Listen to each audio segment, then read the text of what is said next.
Hi, this is Gregory Walker, Global Creative Executive Director with the Brothers Network. I am here with famed playwright, multi-award winning playwright R. Eric Thomas.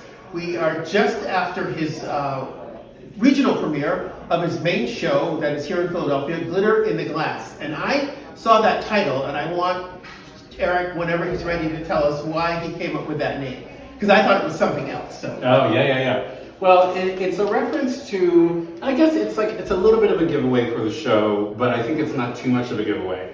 If you've ever seen the old Star Trek, the original series, and you've seen the transporter, being the Scotty, where they sort of disappear, the way they made that effect originally was by filming glitter in a glass of water. Who knew that? Okay, who knew that? Special effects. Yeah, exactly. And I was a big Trek fan. And one of the things that's always stuck out to me about Star Trek is that Whoopi Goldberg got herself involved in the Next Generation because she saw Nichelle Nichols on the original series, and she said, "Oh, there's a black woman in space. Mm-hmm. I am in the future." Uhuru, is that correct? Yeah. Yes. So this play has 3 quotes at the beginning. One of those is a long quote by our president about Robert E. Lee, which I found to be very interesting. Mm-hmm. And one quote is a quote by Beyonce. Mm-hmm.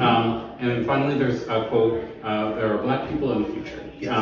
And so some Afrofuturism, but not really, but sort of, kind of. Right. And it's because it's this historical play with Robert E. Lee, if people know who that is. Yeah. People certainly know who Beyonce is, but people may not know who Robert E. Lee is, and then may not know about Afrofuturism. Yeah. But you bring this all together. Mm-hmm. I was particularly struck by the artistic element, and I do mean the art. Yeah.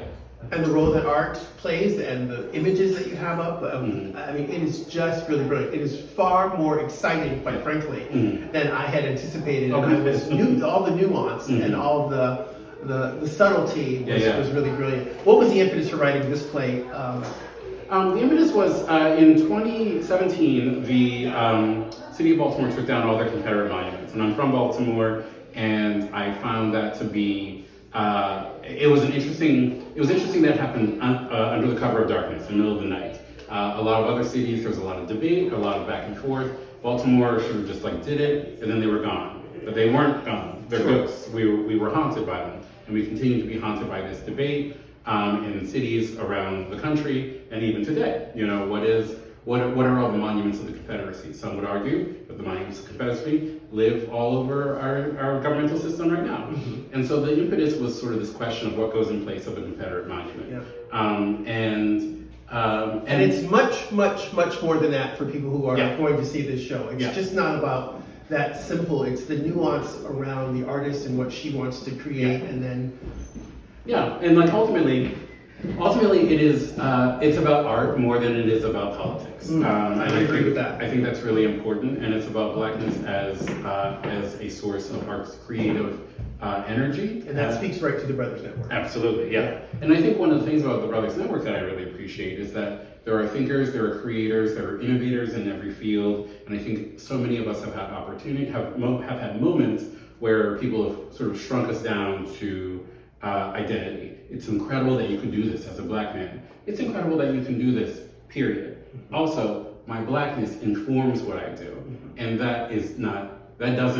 it makes it special, that's the engine inside of me, but it isn't an excuse that others can use to put me in a box.